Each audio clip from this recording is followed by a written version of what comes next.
done with this talk. Thanks again for all help, also Ben, Mason.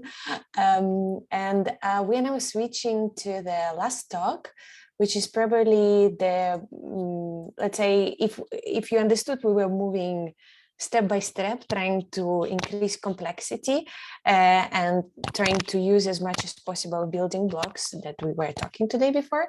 So Alex will told us how actually you can build a pipeline from the data delivery to statistical inference using different packages, ServiceX, coffea, cabinetry, and pyhf. All right, yes, thanks a lot. We are going to start this last talk with a few slides, and then don't worry, we're going to be back to notebooks very quickly, that you will be able to follow along so that you can actually see the pipeline live in action. So we've seen lots of tools already today, and there's two more I will very briefly introduce here just with slides, because we don't have time to go through these in a lot of detail. And those two packages are called pyhf and cabinetry. So the reason for why we're talking about this is now that we're going to be talking about statistical inference as well at the end of the pipeline, which typically in an analysis you're going to run in one way or another. One way of doing inference that is quite commonly used, not only at the LHC, are binned template fits. And a specific model for binned template fits that you can use, and that's very popular, especially in Atlas, is called HistFactory. So that model gives you a small set of building blocks. And from those building blocks, you can build quite expressive models that are applicable to many, many different analyses. So this is really widely used. Then when you have these statistical models, you can serialize them and you can save them to so-called workspaces to carry them around and to exchange them. So the building blocks here are roughly schematically shown in this PDF at the bottom, but for the purposes of this presentation, we don't need to go into detail, but feel free to have a look and also look at the documentation link here if you're curious. Now, the pyhf library is a Python implementation of HistFactory. So previously, this has been implemented and used through root, and since fairly recently is now also available in Python through pyhf. pyhf takes advantage of tensor backends, which means it can do the calculations that are required for inference in a vectorized way and can take advantage of hardware acceleration. That really helps speed up things. And it also allows pyhf to support automatically differentiating through your statistical models, which then enables, for example, end-to-end analysis optimization. One project in that direction is NEOS. There are others. Again, feel free here to follow the link to see some more information about this. And while pyhf has many different backends, the API is backend agnostic. So you can switch them out and you can see and try whichever backends work best for your use cases. The statistical models that are implemented in this HistFactory format can be serialized to root files, also to XML plus root files, or a new version that was introduced together with pyhf is also the possibility to serialize them to JSON files to make them human readable. And this is actually used, this format, to publish likelihoods on HEP data. If you have such a statistical model in a JSON file, you can use JSON patch to swap out components of it. And that allows you, for example, to take a signal you might have in your statistical model and exchange it with another signal to then, again, run your statistical inference and see what your sensitivity may be to a new signal, for example. And this JSON format is described by a schema as well. So that was pyhf very, very briefly. And the other package that I'm introducing here as well is called cabinetry. This is, again, a Python library. And this one is helping you create and operate HistFactory models. So the idea behind cabinetry is that you can use it to construct statistical models. And you do so by providing a declarative configuration that tells you, or that rather tells cabinetry how to build a given model. So here you're going to be thinking in terms of physics concepts. So like you might have different phase space regions that you want to take into account, different samples, systematic uncertainties. You're packing all of this into your configuration. Cabinetry then reads that information, and it will either steer the creation of histograms that are needed for your statistical inference, or it will collect them if you have already produced histograms and assemble them into a workspace in HistFactory format, which then can be used subsequently for inference with pyhf. You can do this inference through cabinetry, which will then use pyhf, but it will also give you some higher level APIs and higher level visualization and diagnostics tools that help you study the results and that help you disseminate the results as well. I talked about the declarative configuration. Here's a simple example of how this may look like. We'll see another example in the notebook in a second. So there's different blocks here of settings. And in here, you define in a quite concise way what can be in practice a very complex structure of different interacting concepts here. So like you have samples, you have systematics. Systematic uncertainties may affect some samples. They may only do so in some phase space regions, for example. And this you can specify in a quite concise way in this format.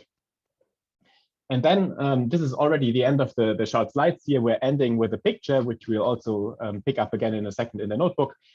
So these two tools are living in a larger ecosystem and are integrated into this ecosystem, as we'll hopefully now be able to demonstrate to you in this notebook.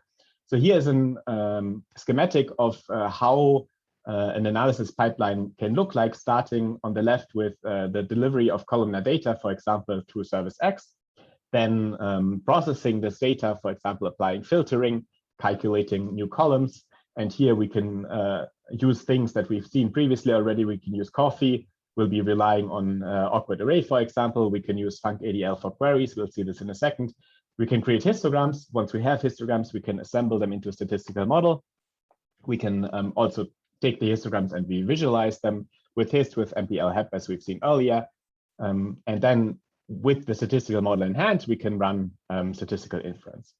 So that's here our vision of the pipeline and what we have in mind for the Analysis Grand Challenge. And with that, let's not spend any further time. Let's switch over to the notebook. So here, this notebook will be running on the open data instance of Coffee Casa to show you now how all the tools work together to run an analysis.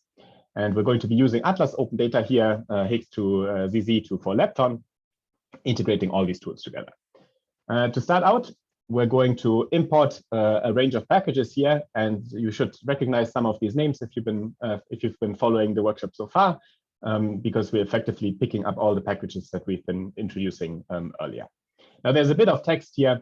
Feel free to go through it. This notebook relies on previous work.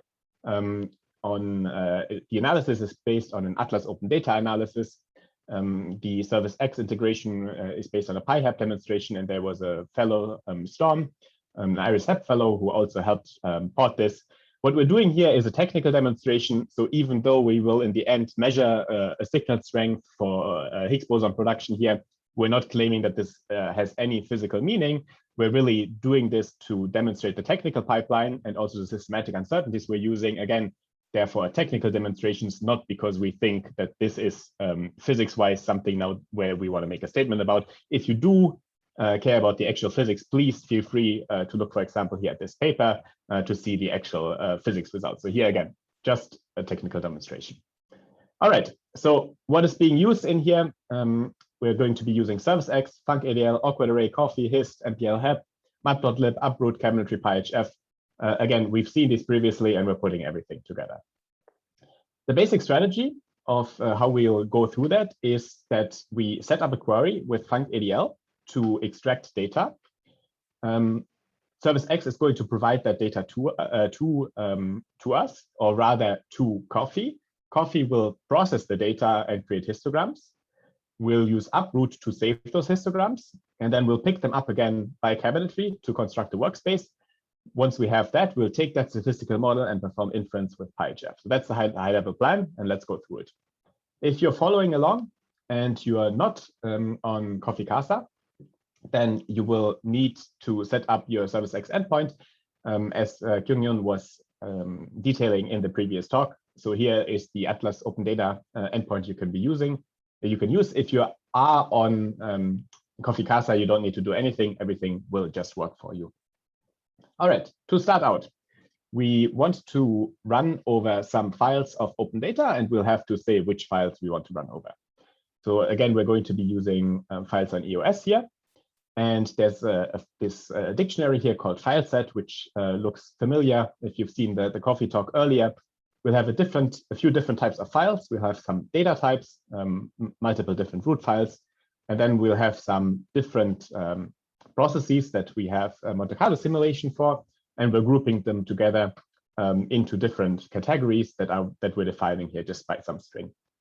So there's a number of different files here. This might look like a lot, but ultimately these files are actually quite small. So in total, we're processing something like 0.5 gigabyte here.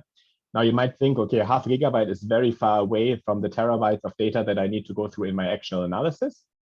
But the thing here to keep in mind is the tools we're using here, those tools scale rather well, like ServiceX and coffea, which we'll be using, those scale to much larger amounts of data. We're not demonstrating that today, and you can expect that we'll be probably showing this kind of pipeline with larger data sizes in a future workshop.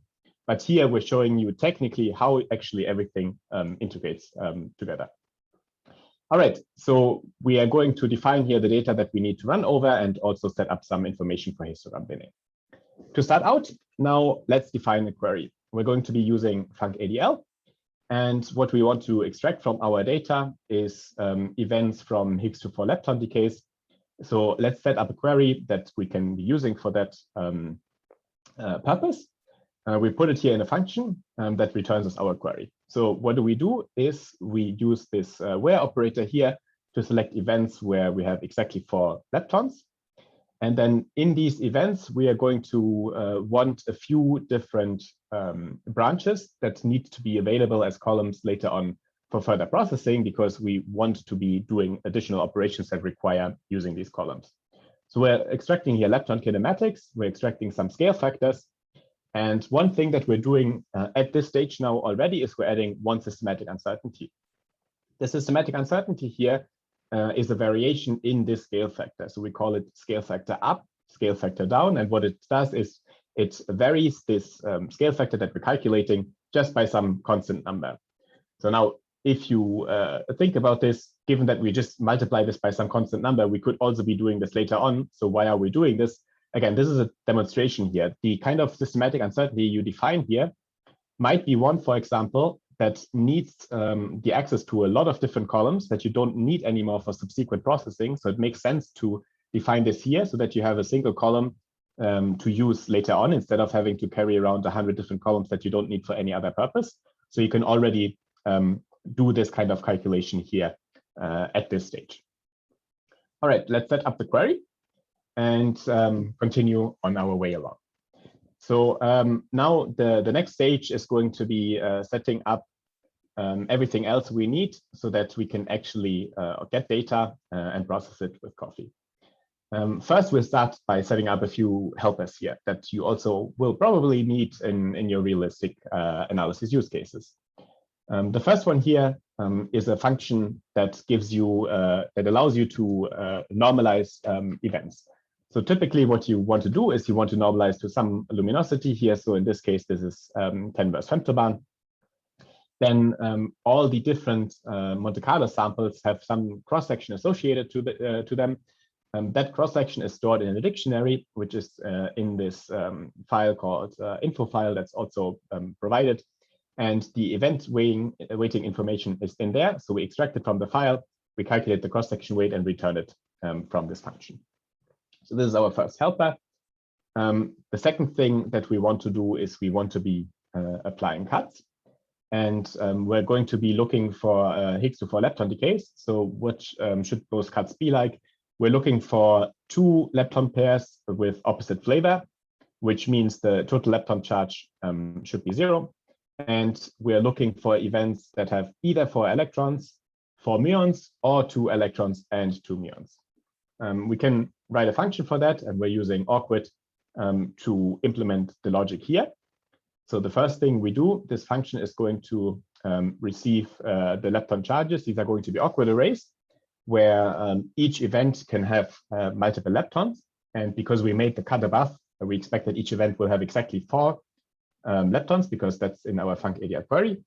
So we're calculating for every event the sum of lepton charge. And here the X is important to denote which axis you want to sum over. So here we want to sum over the leptons in an event. We don't want to sum over all the leptons in all the events, which would collapse this to a single number. Instead, we want this to be an array with one entry per event, which is the lepton charge.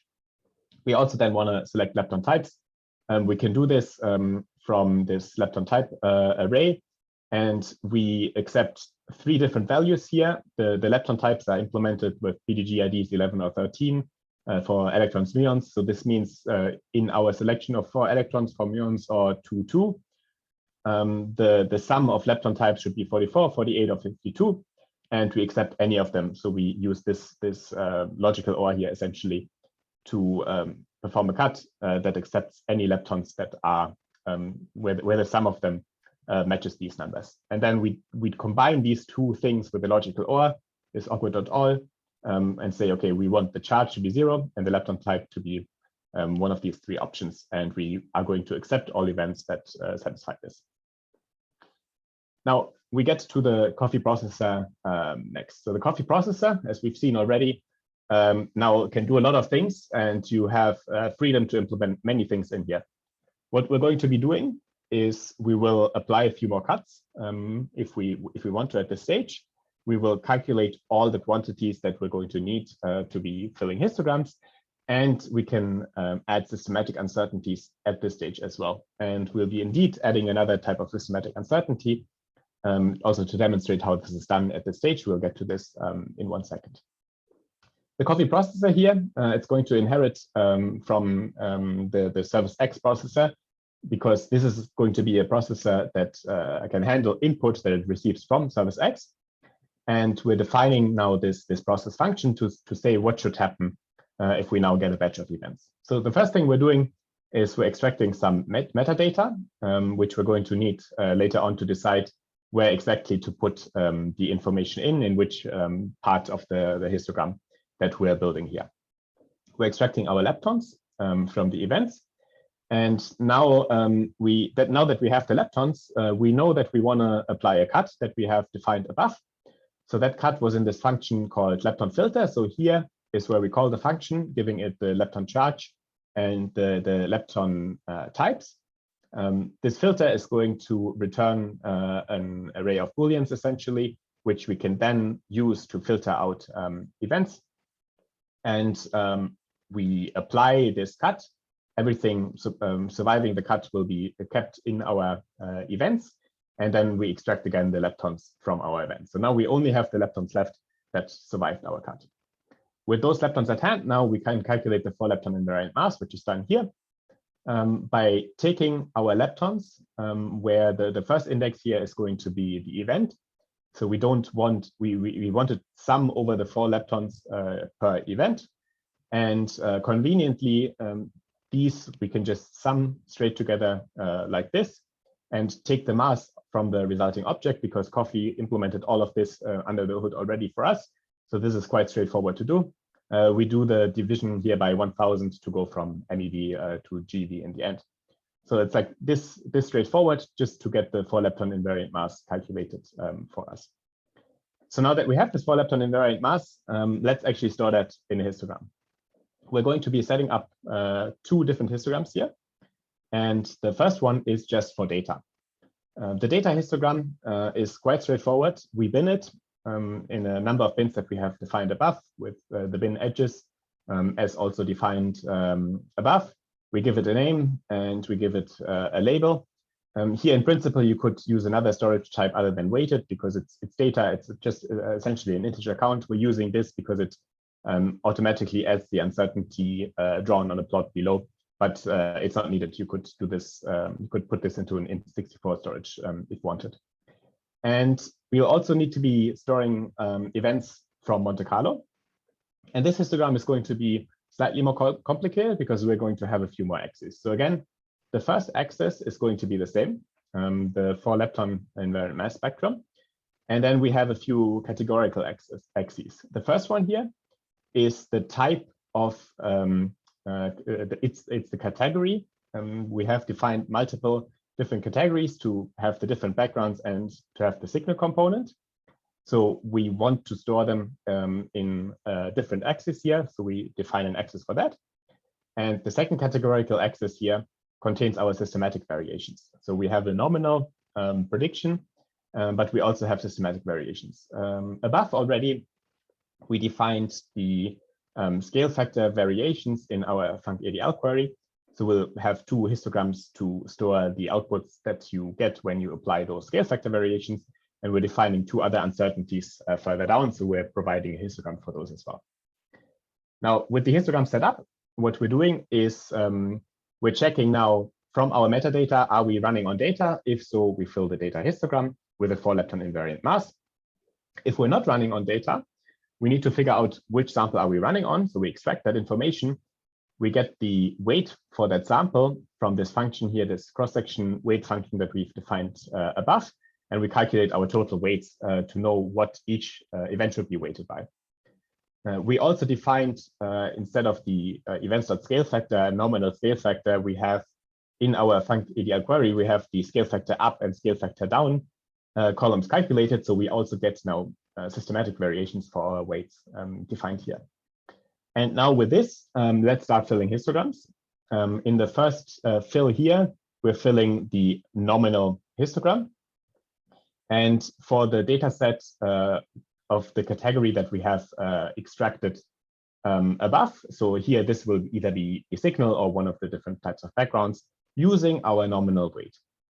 Now, we also want to have the systematic variations here. So we also have the different weight columns that we have just defined, and we put them in a different categorical axis to have also histograms for the scale factor variations. And then lastly, the last two fills here are yet another thing that we can be doing, which is defining new uncertainties here within this processor. So in this example, this is quite straightforward. We say, okay, we're going to be assuming that we somehow mismodel the 4-lepton invariant mass. So let's do two variations where we change that mass by 1%. And we store the histograms again in a new, in another axis here. The axis called the 4-lepton variation up and down. You can imagine that in a more realistic example, instead of just varying your 4-lepton invariant mass, you might be calling some external tool that does some complicated calculation with lepton kinematics and ultimately returns you another number for this that you then again fill into your histogram. With everything filled, we're returning our data and our Monte Carlo histogram, and that's it. I need to check, did I execute this? I did not. So we have our coffee processor set up. Let's define a function that puts everything together, and then we can run. So this function here contains a bit of boilerplate, but it effectively collects together everything that we've used above. We need a data source. We need to get our lepton query, our funcADL query.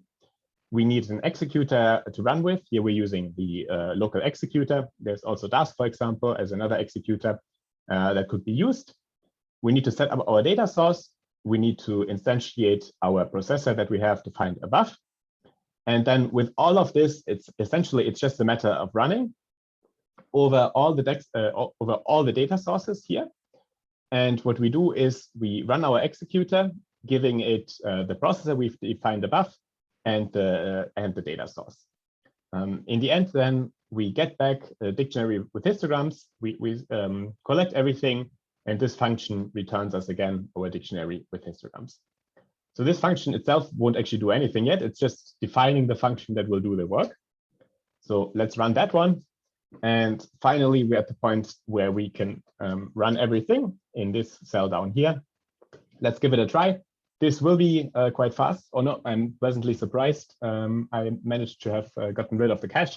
So what's happening now is exactly what you've seen in the previous talk. We're using ServiceX. ServiceX will be performing a query to get the to extract the columns that we have requested above from the data sets that we have also specified above. It will perform the transform. We will download the files. The files will then be handed to Coffee. The Coffee processor will run. The Coffee processor will build all the histograms. All the histograms will be collected. And once all the histograms are collected, they're all going to be added back and returned to us in this object here called all histograms. So this will run for a bit. This might take something like a minute or so, right? And now we're done. So what we have now is we have all the histograms. And to ensure that I'm not just saying that, let's actually have a look that what we have gotten back here makes some sense. And the easiest way to make sense out of what we've just gotten is to visualize it.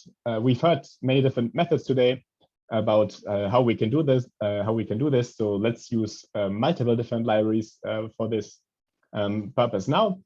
With just to show you they all work well together, we're going to be using MPL-HEP to plot data.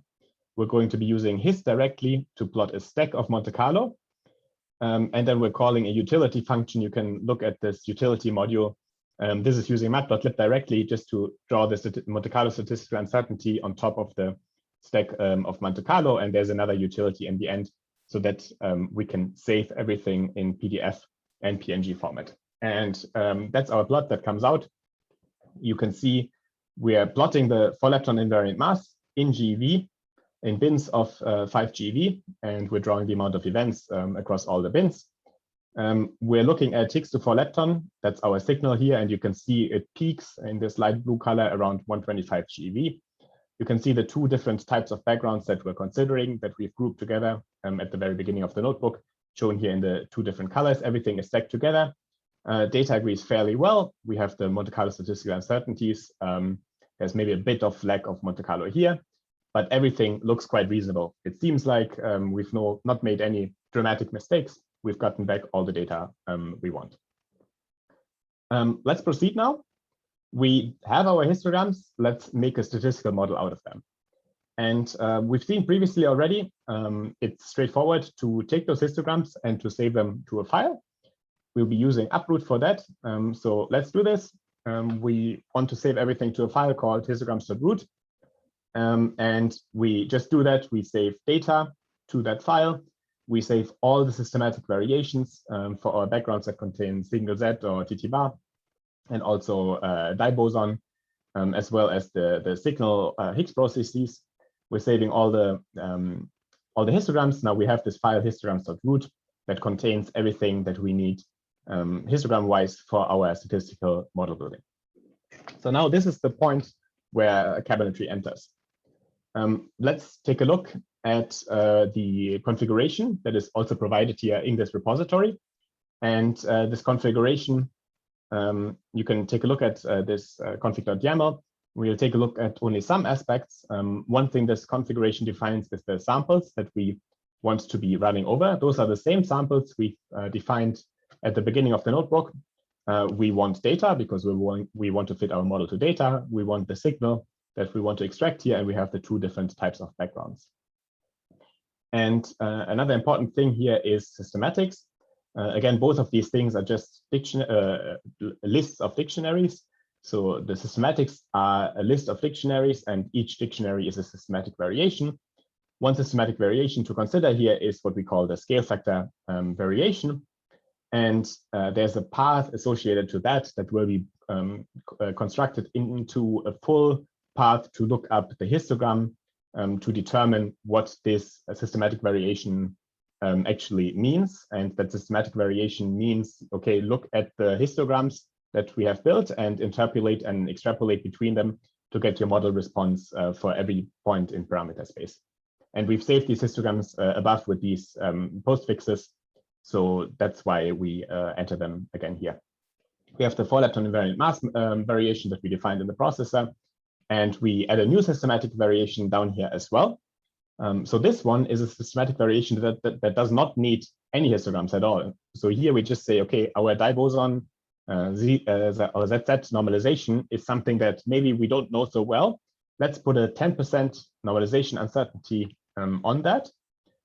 For that, you don't need any histogram because the 10% normalization uncertainty, you just take the nominal histogram and you vary it up and down by 10%. So there's a new uncertainty that we're defining at this stage of the workflow.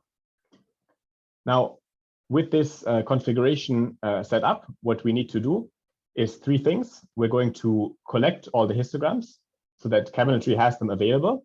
There's an optional step, which is histogram post-processing. This can sometimes be useful if you want to, for example, apply smoothing. In this case here, actually, it won't do anything, so it's not needed. And then once we have those histograms, we assemble them into a workspace. So cabinetry does all of that for us. We'll run this step, and as you see, this is rather fast. This is a small model. And now we have in this WS object here, we have our workspace available. You can use this workspace, and you can now use pyhf directly for statistical inference. Here, we're going to be using pyhf first through cabinetry. And what we want to do is we want to extract our model, our PDF, and the data that is also stored in this workspace. And then we want to run a maximum likelihood fit, fitting our model to data and storing the fit results. So let's do this. You can see now we're using Minui in the background, minimization with migrad.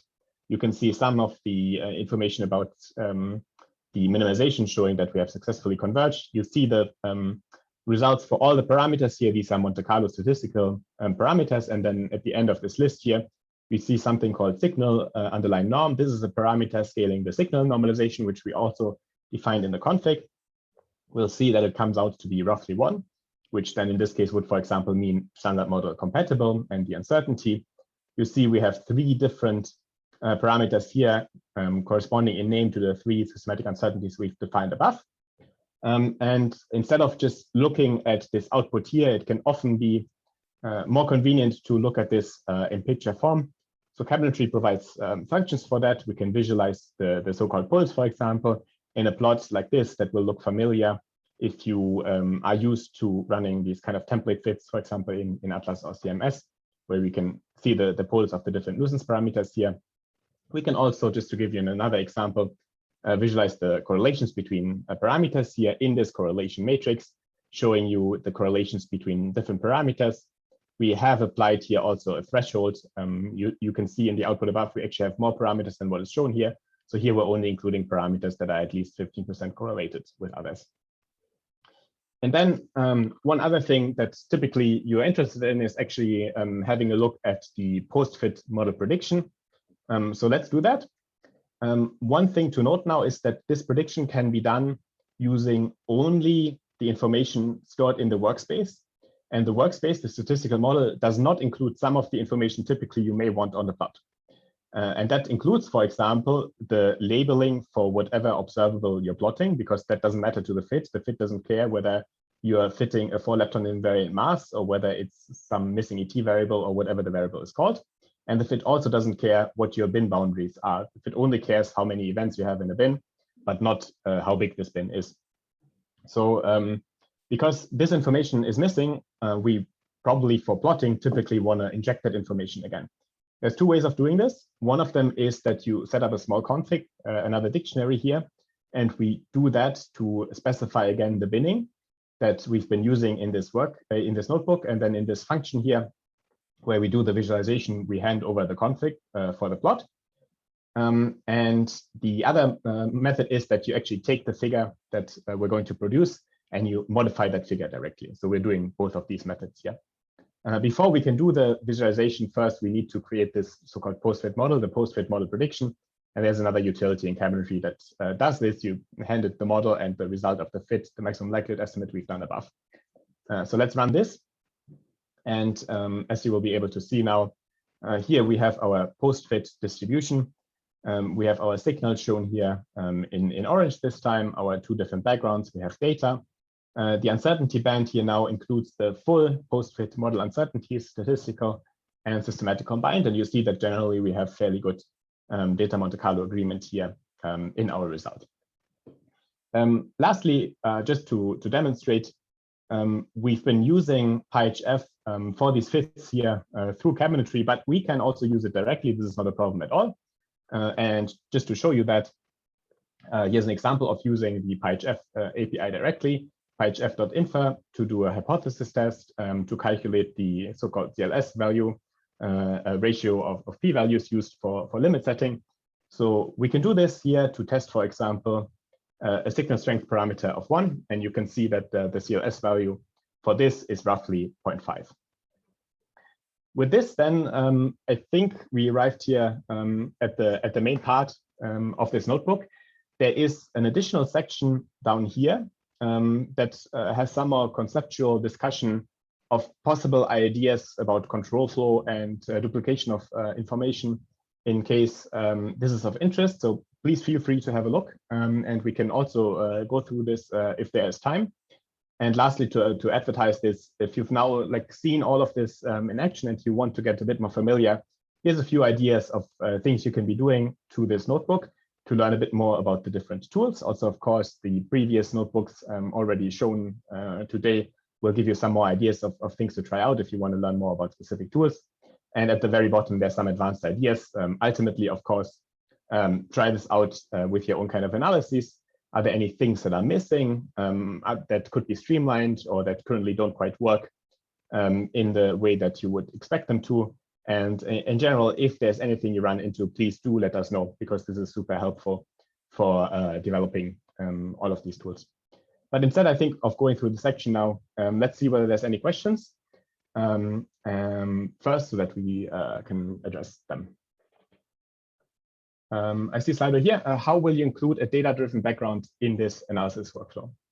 Okay, this is a very good question. So I think there's a few different ways of doing this. So if you're only talking about the statistical analysis, then what you can do is in this HistFactory model, there's these so-called shape factors that are parameters that scale a given sample per bin.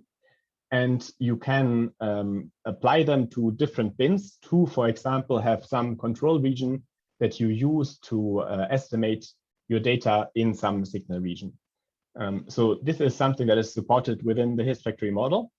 And this would just enter sort of at the last stage of the statistical inference. Like you're not going to need any additional histograms for this approach. You just need the data in the whatever region where you want to use it to do your estimate, and like that, then you could you could have it implemented in the model.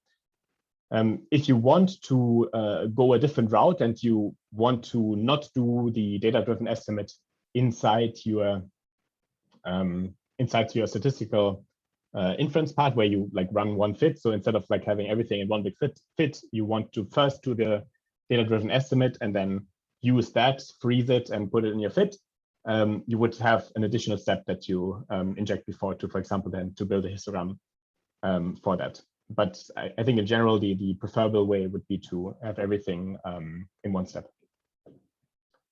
Okay, I don't see any other questions right now. I see there was some activity on the Zoom chat. If someone could maybe summarize this for me, that might be easier than me trying to read all of this now. Or if there's any questions on the Zoom chat that we should be addressing. Maybe in the meantime, I can take the next one here. How mature are all of the components presented in this talk? Should we be installing it on the shared analysis facilities for US Atlas and US CMS? So, I mean, to this question of should we be installing it, I mean, I would be very happy to see those available and in use by users. To the question of how mature they are, I think here the different components are at various stages in their life cycle. I think some of these components are extremely mature and are used heavily already. I mean, we've heard previously some of the things here that have been shown together, I mean, are in heavy use in analyses. Some others, I think, are newer and lesser used, but that doesn't mean that they're not usable or that they're necessarily wrong or broken or anything. No, I understand, but it's a question about support load, right? Because as a site, we have to provide support to our stakeholders, which is a largest community with not a whole lot of back-end support. So the more mature product, the more set and forget it is. Right. So I think one thing certainly is that we do expect many of these products to evolve. I mean, we get updates to these products fairly regularly. I mean, many of the libraries are under active development. I don't think that necessarily just updating the versions now will create a lot of overhead, But I think on the other hand, also this might be some question where some of the other people connected today can take this and like have more opinion on this. Can I add a tiny remark, because it's probably also I can also give my opinion. So I think from this point of view, I agree with Alex that some of these tools are pretty mature, and it seems to be that they're even used by wider like community and etc. But from what we showed here, it's these tools it's not like they exist first months, they exist couple of years, they're in active development. We're collecting features. So what we are doing through this workshop, we're trying to understand what else is missing as a crucial functionality for the users. And if you're asking about support, we are providing support. So each of the tools that we were talking here about, they have you can go to IRIS-HEP Slack and you can just find absolutely everybody happy just to pick up the coffee, for example. I'm sure that it's already a framework with multiple users that are using for some time. So support is also pretty, like I know that it is happening through multiple channels, in fact. So it's hard to say like for all of these tools that it is like the same, but we expect, for example, these type of events happening more often. And maybe in some moment we can just already show some realistic examples, realistic workflows. And after this, we hope that it will we will attract a large user base. Let's say if I will talk in the terms of, for example, a root, it's experimental. So like a rentable is actually experimental. In this case, we're also kind of in pre-production mode in experimental. Thanks. I think there's another question that came up that Oksana, maybe is also one for you. Do all the packages discussed in this workshop available for deployment on Slurm-based computing clusters and not just HTconda-based systems like USDMS, like in USDMS? Oh, yes. Okay. So basically, tomorrow I will explain a bit more how looks this facility and what is behind the hood. And in fact, you're right. It's in this case, HTconda is just one of the choices of the batch queue we're using. If you would like, it's very easy to switch to Slurm as well, or something that is supported by, because we're using Dask job queue as a resource provider. So Dask job queue in this case support multiple different batch systems. So, but yeah, please come for my talk tomorrow. So maybe I will give you more details how it looks like. Okay, thanks. I don't see any other questions on Slido at the moment or on Zoom. So I think maybe we're done for today, and we're even on time. Oksana, I'll leave it to you to close the workshop for today. No, you could do as well. Fine. Yeah, thank you so much, everybody, for joining us. And we hope to see you tomorrow. Tomorrow, please, it will be a very short session for just with the 2 short talks. And after this, we will divide into 2 different sessions, as I told. And as well, if you have some colleagues that would like to join these sessions from your experiments, please feel free to share the link of Indico and as well Zoom link, because it's open. Like, it doesn't require registration at the end of these events. So yeah, thank you so much. Have a nice evening or day. See you tomorrow. Thanks, everyone. Bye-bye. Bye. Bye. Thank you. Bye.